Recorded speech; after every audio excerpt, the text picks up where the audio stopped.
writers, you're listening to the Kobo Writing Life podcast, where we bring you insights and inspiration for growing your self-publishing business, coming to you from Kobo's headquarters in Toronto. Hello, everyone. Welcome to the Kobo Writing Life podcast. I'm Stephanie. And I am Chrissy. And today, Chrissy chats to Ricci Wolman from the Written Word Media, and no props. And Ricci is a wonderful tech entrepreneur. She founded Written Word about 4.5 years ago, and it is the home of sites such as Freebooksy and Bargainbooksy. And as she talks about in this episode, they've recently launched something called Reading Stacks for audiobooks. So they're doing all kinds of interesting things to innovate and create discoverability opportunities for authors and for readers, which is obviously what most of you are looking for, for both of your sides of your literary life, how to discover new books and how to get new readers to discover your books. So I loved chatting with Ricci. She and I recently met at NINC for the first time, although we've corresponded for many years and I've heard of her. It was really great to sit down and finally chat with her there and to learn even more about what she's doing on this episode. So if you are doing promos for your books, you should absolutely look at what Written Word Media is doing. They also do a monthly post where they talk about best practices for marketing. And Ricci gives some great advice in this episode about really focusing and not trying to do everything, but trying to do a few things really well, which I think is always an important thing to be reminded of. So lots of great gems and detailed information on marketing, discovery, tech stuff. You don't want to miss it. Jam-packed episode. Yeah. Stay tuned. I am the founder and CEO of Written Word Media, and your audience might know me better by the sites that Written Word Media runs. We run 5 book promotion sites currently, which include Freebooksy, Bargainbooksy, New in Books, Red Feather Romance, and our most recent one, Reading Stacks. And I am originally from South Africa. That's where the accent is from. But I currently reside in Durham, North Carolina. And I've been running Written Word Media for the past 4.5 years in its current incarnation. That's very cool. You've obviously kind of been all over the place. I want to learn more about that and your personal path. But how about getting into Written Word Media? Why did you found it in this current state, for some years ago? The truth is that it was fairly accidental. My background is in online marketing, and I have, worked in a lot of different corporate settings. One of my first jobs was working for The Body Shop and helping to run their US website. And this was when online marketing was really in its infancy. And I eventually came to run my own online marketing agency where I was helping different companies navigate this new world. And at around the same time, my mom was publishing a book. So I was helping her figure out how to get it on Amazon and through Kindle Direct Publishing, and then navigating all the other retail sites that were out there, including Kobo. And she needed some marketing help because she decided to actually give away the book free for a while to try and get some traction, and had a lot of challenges doing that. And in trying to help her, I started a blog called Freebooksy, where I would highlight different books that were free on any given day. And, once a month, I would highlight her book. And I used a lot of the same techniques with Freebooksy as I was using for my clients.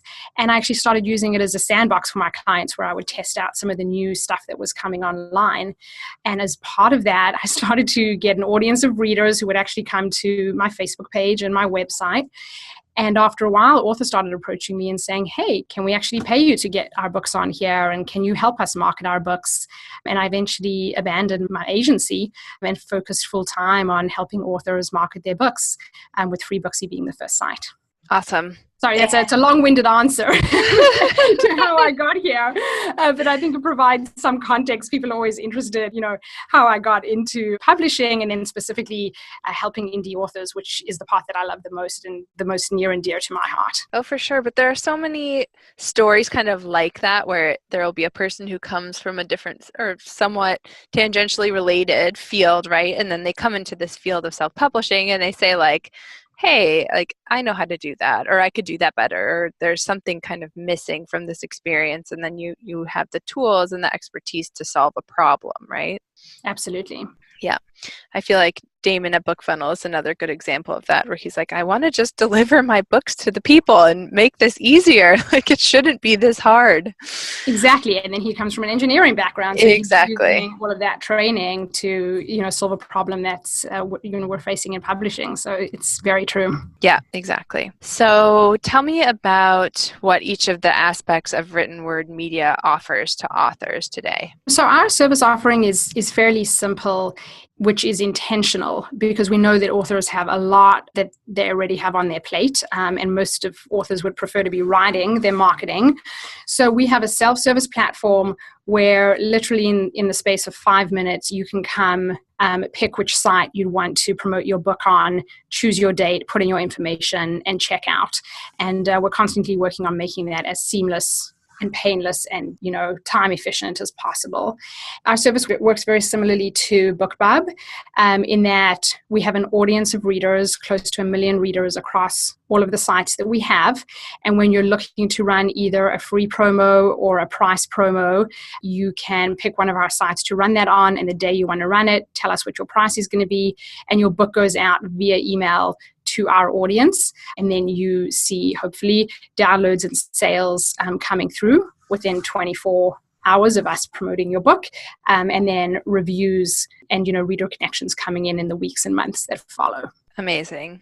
And I wanted to get into this idea of, there are a couple options that authors have today for trying to reach these lists that are targeted at readers who love bargains or are looking for free books.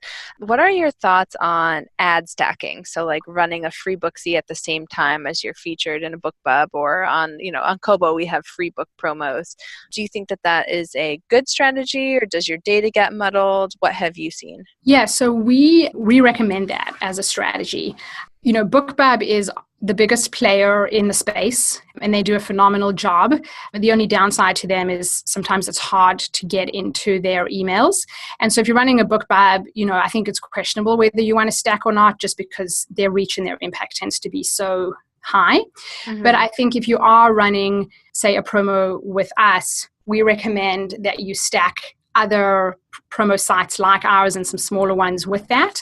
In addition to stacking BookBub ads, maybe Facebook ads, and some authors are using AMS, which are the Amazon ads. So we do think that it's very helpful, and you do tend to see more impact if you take a holistic approach to running a promotion, which we call promo stacking. So I think if you're going to run a discount or free day, we do it for at least 2 to 3 days, and then have some level of activity happening on every day. So for example, let's say you do a 3-day run, day 1, maybe you do Bargainbooksy and BookBub ads. Day 2, you do maybe Fussy Librarian or ENT. Day 3, you do somebody else, and you also send out an email to your list of readers, so that you have, multiple points of activity happening to sell the most, volume of books that you can. Yep. That makes a lot of sense. And just to address the question on the data tracking, yes. I think that is a valid concern, because if you are stacking multiple sites, how do you know which ones are working? And then if you're also layering in your email or some other advertising like Facebook on top of it, how do you figure out what is actually the lever that's working? And one of the solutions around that is to, really be within the community boards. There are some authors who kind of crowd share their results, and so you can start telling which sites are reputable and giving you good results. And the other thing I would say is ask the promo sites that you're promoting with to share the data with you. Mm-hmm. So we will do that. So if authors write in and say, how did my book do? We can actually look it up and say, hey, your book got 800 clicks, and based on that we think you sold 46 copies or whatever it might be. And most sites, if they're reputable, will give you that data so that you can actually write it down somewhere, and then try line that up with what you're seeing in your, Kobo dashboard. Yep, that makes sense. And in terms of your user base, do you offer any insights in terms of, are you more global than other promo lists? Does your user base differ in any way that our listeners should know about? So we are very US-centric by design. So our reader base is pretty much, I'd say 99% US readers. Mm-hmm. There might be some readers who come in from other countries, but that's not because we're specifically targeting them. And our readers do tell us specifically which genres they like to read and which devices they're reading on, so that we're very targeted when we're putting a book in front of a reader, and our entire goal is to match the right book with the right reader. In terms of devices, we kind of follow a lot of the same trend that you see in the marketplace. So, I'd say about 60 to 70% of our users are reading on a Kindle. But then behind that, we have a decent amount of people who are reading on Apple and some Nook, and then also Kobo. So we do offer access to readers on all the different retail platforms. Yeah, excellent. And is there anything kind of coming down the pipeline that you can talk about in terms of new features or thoughts in the marketing and ad space for authors? Sure. So, our newest site that I mentioned briefly is called Reading Stacks. And that site is actually set up to take advantage of what's going on in audio. We are seeing that a lot more readers are kind of reading, quote unquote, by listening to audiobooks, and that indie authors are more and more starting to actually record their books into audio. Mm-hmm. And so what Reading Stacks does is the readers on that platform tell us how they like to listen. And so Kobo Audio is one of the options there. So readers who are subscribed to Kobo Audio, as well as Scribd and some other platforms, tell us as much. And then every week they get an email where we recommend, hey, here's some books that you should be redeeming your credits for. Ooh. So it helps to really get some of these indie titles in front of audiobook readers, because one of the challenges with audiobook is that it's a little more expensive to actually produce and get out there, and there are far fewer marketing channels for that. But these readers that are out there, as you probably know, through Kobo Audio, they're subscribed, they're paying a fee, and so the reader's challenge is, what do I read next? And so we help put indie books in front of them and say, hey, why don't you read this title?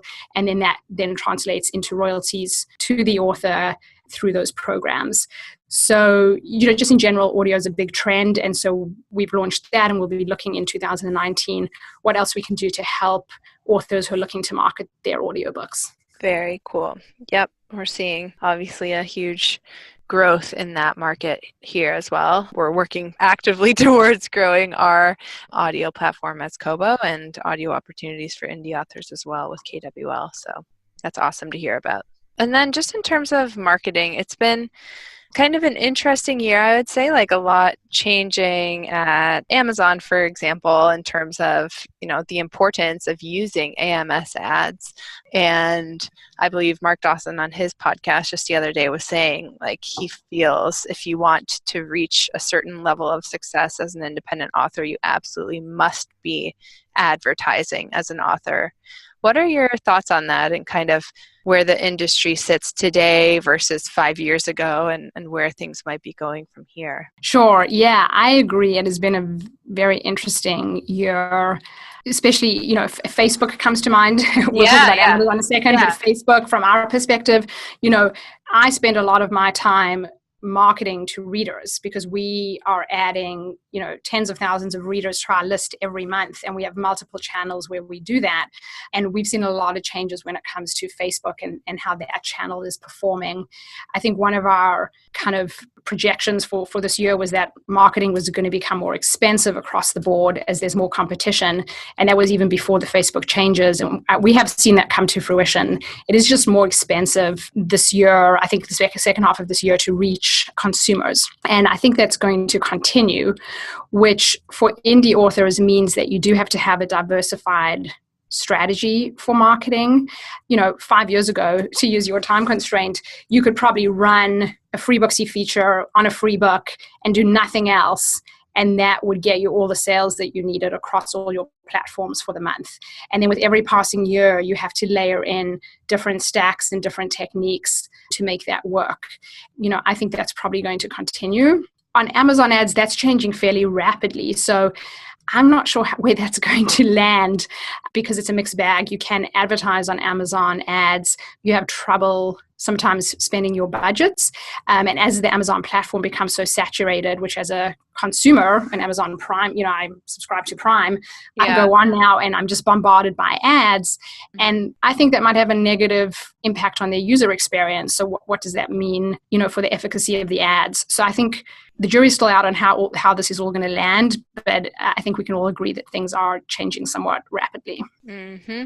Absolutely. Yeah, and Facebook is an interesting one too, as obviously it's constantly in the news, whatever's happening at Facebook and what kind of impact that might possibly have as that platform. People question, will Facebook go away? No, at least not in the foreseeable future, but will the ads continue to get more expensive anyways? And can you even reach the people that you want to be reaching, right? Yeah, and I think that latter is really the challenge because Facebook's competitive advantage up until now has been their micro-targeting. You could target people so specifically on the platform, and then in response to all of the issues they've had, they've rolled that back significantly, in some cases for good reason, because they did overstep, but in some cases because I think it's been somewhat knee-jerk, and I think within their corporate headquarters, there's probably just a lot of debate going on and them trying to figure it out. So I think it will normalize. I agree. I don't think Facebook's going away. Facebook also does own Instagram, and that platform is growing. And so, when we say Facebook ads, that really means Facebook ads and Instagram ads. And they own WhatsApp. And I think when they, open up inventory there, that could actually drop prices for a while because it's basically just it's a supply-demand equation. So if they open up more supply, we might see costs getting cheaper. But we're watching it really closely, and it's definitely going to be interesting. Yeah, absolutely.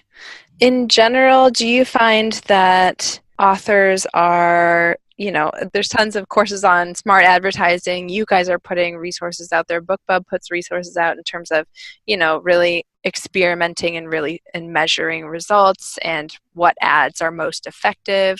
Have you seen in the last 4 years authors getting a lot more savvy when it comes to ads? And what are your thoughts kind of on that question? Yeah, I definitely think authors in generally are taking the time to get educated and to experiment and are way more sophisticated today than they were before.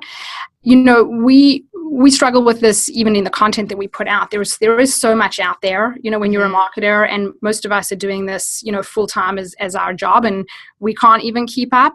So it's hard to expect authors to be able to keep up with everything that's going on and experiment with everything. And so, a lot of the content what we try to do is just still what we think the most impactful things are and put those out in our monthly blog posts that we do.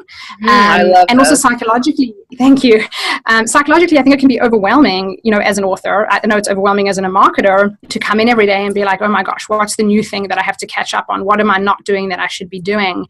And the truth is, different things work for different people, and it's just about finding the one or two things that are effective for you. And for some authors, that might be actually writing more and marketing less, because one of the trends that I do see is that the authors that are successful and continuing to do this year over year and making a living from doing it is that they just write more books, and the more books that you put out there allows you to kind of do less marketing, because when you market on one book, you're selling other titles from your backlist, and it's having a halo effect on kind of your brand in general. So I think the one piece of advice I would give authors is try not to stress too much on the marketing. Do spend your time writing and investing, putting additional books out there, and then find the one or two, things that work for you. And maybe that's using, your email lists and, BookBub or Amazon ads and doing promo stacks once a month, and just leave it at that. You can't be expected to be the most sophisticated, savvy marketer every day, because that's not your job. Your job is to be an author and a writer, because that's what you love doing. So I think almost more of it is the psychological, FOMO that we all have, being like, what's that author doing? What's that person doing? What should I be doing marketing wise? And just coming to some sense of peace and saying, these are the things that I'm going to do, and I'm not going to get distracted from the thing that I love doing, which is writing. I think you're so right. You hit on a bunch of really important points there, and we'll make sure we summarize them in the show notes. But I had met with two authors who both write in the thriller genre recently, and they worked together on a lot of marketing strategies. And one basically doubled down on his writing in the last year, and the other doubled down on her ad spend in the last year. So she writes a lot slower. They both ended up making about the same amount of money, but one just spent the time and invested on the writing side, and the other invested on the ad side. So I found that kind of interesting, that to the point that writing more books will generate revenue and is in itself an ad strategy. You're creating more of a content funnel. But if you write slower, then you have other tools in your arsenal available to you to use to keep generating that revenue. Yeah. And, Joanna Penn, I think, talks about this a decent amount. She's squarely in the camp of write more. I think her philosophy around it is, how do you really want to be spending your time? Do you want to be spending it, tinkering with ads, or do you want to spend it writing? And the answer is different for different people. Like, the answer for me is tinkering with ads. I'm not a writer. I love marketing every day. But if the answer for you is I want to spend most of my time writing, that's where you probably, should be putting your energies, and either just carve out small amounts of time to do the marketing or hire somebody to help you out with it. For sure.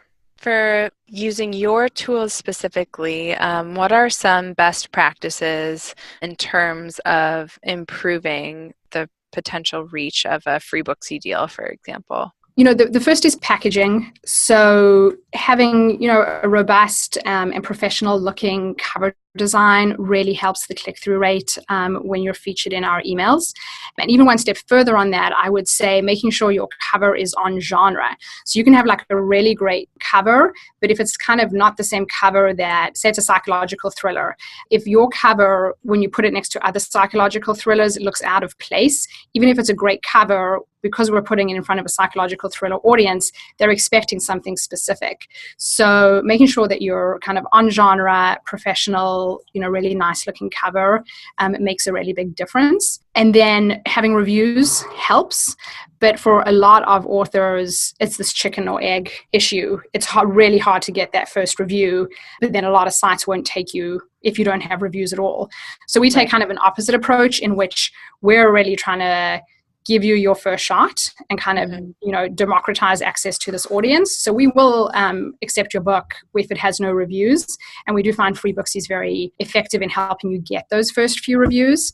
But if you compare a book that has 50 reviews to a book that's being featured that has 0 reviews, the book with more reviews is going to get more clicks and more downloads or sales, in general. So it's about kind of figuring out what your goals are. When you're running something, is my goal to get reviews, to get downloads, to kind of, teach the algorithms across all these retail sites what my book is about? Or is my book to just get as many sales as possible? And if your goal is to get as many sales as possible, you kind of have to have those reviews first. So the authors we work with, it's kind of like a relationship. In the beginning, they're using us to get their reviews and kind of get their standing on the retail platforms.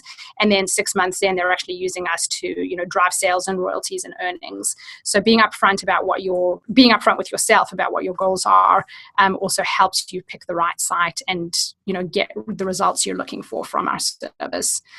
Mm-hmm. And then lastly, I would say planning. Figuring out when you want to run the promo, making sure that it's during a time where you can actually pay attention to it, making sure you actually set your price drops if you're doing a price drop across your different retailers, because it's really disappointing when you kind of plan and you expect something to run and then, you've forgotten to do the price drop and we can't run it. So just taking some time to make sure everything's lined up so that the promo can run successfully. Yeah, got it. Those are really excellent tips across the board. And I think the best practices always comes down to, putting that best professional foot forward, obviously, putting a great product out there so that you're more discoverable to begin with. Or readers are more tempted to click that book. You're right on that one. And then, we often get that chicken and egg question from a review perspective on Kobo as well. Maybe you'll have your fans review you, or your street team if you're working that way on other platforms, but not every single platform. So making sure you try and grow at least a small review base across all retailers where your books are available. Yeah, exactly. Yeah. Well, this has all been such great information. Is there anything else that you think listeners should know about in terms of, what the process is like securing a spot in a Freebooksy or Bargainbooksy, or the best ways to use all the great resources you're putting out there? Yeah, I would say, definitely visit our blog, which is at our website, writtenwordmedia.com, because we do have some deep dive articles into, how to price your book if you're going to run a promo, how to price it if you're not, some of these kind of more tricky questions. And we're big data people over here. So what we do is we look at all the data, we break it down, and then our recommendations are based specifically on what we're seeing in the marketplace. And I know a lot of authors find that super helpful, because otherwise you're kind of just, plucking stuff from the sky. So I would say do that. We're also always available to answer any questions. We have a small team over here, but we do this because we love helping indie authors. So if you shoot us an email and you say, hey, this is my book, these are my goals, like what do you recommend as a strategy? We'd be happy to help you out and tell you both which of our sites make sense, but also maybe some of the other sites or other marketing channels might make sense for you. And those are probably the places to start. And the email address you can write into is just info@writtenwordmedia.com. And they're actually real people like me sitting behind there answering those emails. And then, check out our site. I mean, to just simplify it, if you're running a free book, you're going to want Freebooksy. If you're running a price discount, you probably want Bargainbooksy. If you're writing steamy romance, no matter what your price point, you want Red Feather Romance. And then if you have a new release that you're trying to sell across multiple formats, that would be new in books. And then if you have an audiobook, you want to be looking at Reading Stacks. So in its simplest form, that's kind of how our different sites break down. Yeah. That is awesome. And I think it makes perfect sense that you've broken it down that way. I feel like that's how readers are looking to discover their new books, broken down kind of by those categories. So that's really excellent that you offer all of those opportunities for discoverability, which is really what authors are looking for right now. Yeah, and readers too. We focus a lot on authors and the pain that they have, but readers have a lot of pain in today's world too, which is they have too much to choose from. And I love to talk, I'm a psychology major, so I'm going to talk about psychology for a second. But there's this idea of paradox of choice, which is as human beings, we like choice. So if you tell somebody, here's one thing, and that's all that you can have, they're pretty unhappy. But when you give them two, their happiness increases. When you give them three, they're happier still, up to a certain point. And then at some point, if they have 10 or 11 choices, they actually become unhappy again. And so it's about finding that inflection point of what's the right amount of choice for a human. And we're dealing with that in terms of books and readers. So we know that readers like to have choice, but not too much choice. Mm-hmm. So our emails solve this problem for them in that you want to read a new book, you don't want to go, to Kobo or Amazon or Nook, because when you search, it's like, there are 10,000 results. So where do you start? But our email says, well, here are 4 books we think that you would like. So there's enough choice that people feel happy, but not so much that it's overwhelming. And that's part of the reason that we have a really high engagement on the reader side, because we're solving, a point of pain for them as well. Absolutely. And thanks for flagging that. I think that's a really, really key point where, discoverability for readers is, in a way, tech is so well positioned to really curate what could be best for you. But then readers are also looking for that personal touch to give them a gem that they really might not find otherwise. So I feel like we're not quite yet at the perfect place for discovering new awesome books for every type of reader, right? Because there are just so many different kinds of reading habits out there. Right. And, you guys, even within your, the Kobo side, you're actually going out there and you are curating some content for different types of readers, mm-hmm. at this level. But again, it helps and it's a step in the right direction, but readers kind of need multiple channels that they can they can look to, because we're all consumers too, and we experience this, I think, not just with books but across many of the things that we're looking to consume or purchase on a daily basis. Mm-hmm. Absolutely. And I'll end on a personal note. What do you like to read when you're not running this site? What kind of books are you into? Well, I do have two small kids, so I find myself reading a lot of children's books, which I thoroughly enjoy. My son is actually now coming of the age where we're starting to get into chapter books, which is really fun. Cool. So yeah, we're the Winnie the Pooh. We've started the Winnie the Pooh collection, which I probably read as a kid, but I don't remember it. So it's like rediscovering it all over again. That's been really fun. So yeah, that's where most of my reading happens. Children's books, and then I do a lot of, I love audio, and I listen sometimes to books, but I do a lot of podcast listening, which I consider that reading as well, usually learning different things. So yeah, that's where I am most of the time. Amazing. Yeah, I have two little kids too. We're not quite at the chapter phase yet, but I'm really looking forward to that phase. I just raided my own childhood bookshelves and refound Anne of Green Gables and all of that. And I'm just really hoping that they let me indulge in my rereading my childhood favorites. Yeah, it's really exciting, actually. I think we might like it more than them, but it's a great excuse to go back to all of that. Yeah, it's possible. It's possible, but they're young enough that we can still force their hand a little bit. Exactly. Amazing. So thank you so much for taking the time. I know you have a lot that you're managing right now to share insights on marketing best practices, issues that are facing authors and readers today, and all of the tools that you are working hard to create to solve some of these problems. I really love the work that you're doing, and I'm excited to highlight this, discoverability opportunity for author listeners who are looking for some new channels. Yeah, well, thank you so much for having me on, and it's really a pleasure and an honor to be able to speak to the authors that you work with and your team. And yeah, I look forward to doing more of this in the future. All right, sounds good. And we'll share all of the links to where to get started as an author and as a reader on the blog, which is kobowritinglife.com. Thank you so much, Ricci. Thanks, Chrissy. So we hope you enjoyed Chrissy's interview with Ricci. And Chrissy is also excited to let you all know that she is the push-up champion over Mark Lefebvre. Yes, our very own my former boss, Mark, who obviously did lots to build up KWL in its inception. Conferences, writers' conferences, you just never know what's going to happen. So when I was at Novelist Inc., where I first met Ricci, I stumbled into a conversation with lots of authors, and, we were talking about interests, what we do with our free time, and I said, I have a lot on my plate with work. I have 2 little kids. But I gotta do a push-up? But I try to do a workout every day.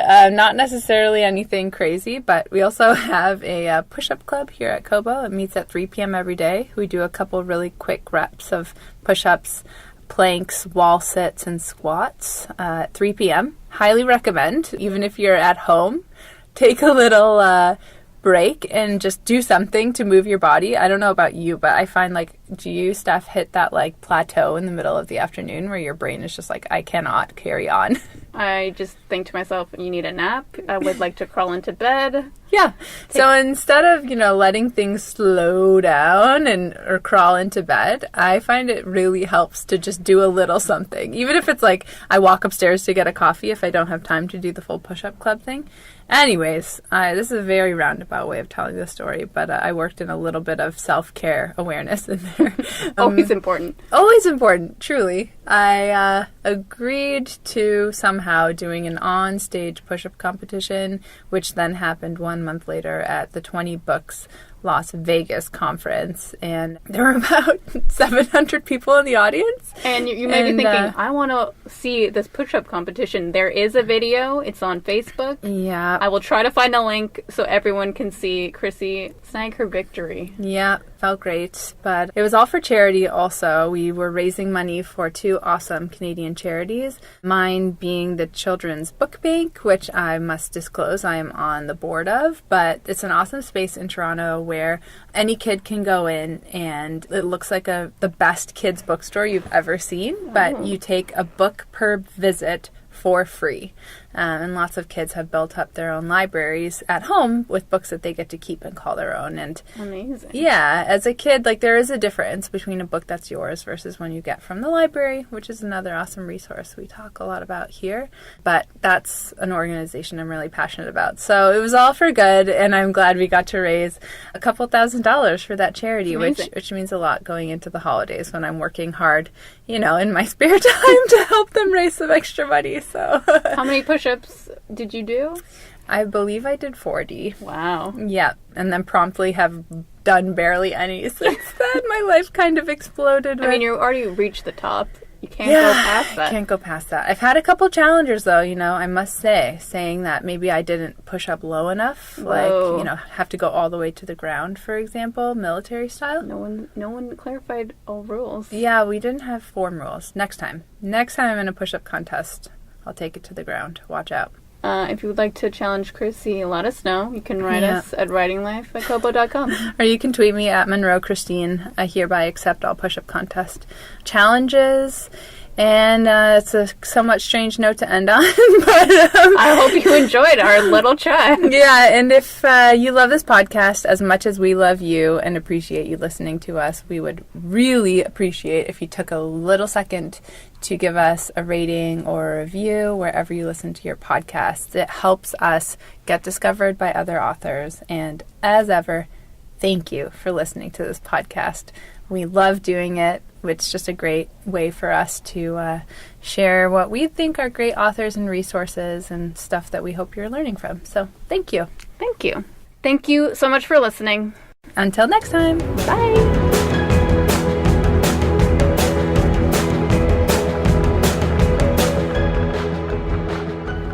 Thank you for listening to the Kobo Writing Life podcast, where we provide insights and stories from leaders and experimenters in the world of self-publishing. If you want even more information about growing your Kobo sales, check out our blog or find us on social. And if you're just finding us and ready to start your self-publishing journey today, sign up for free at kobo.com/writinglife. Until next time, happy writing!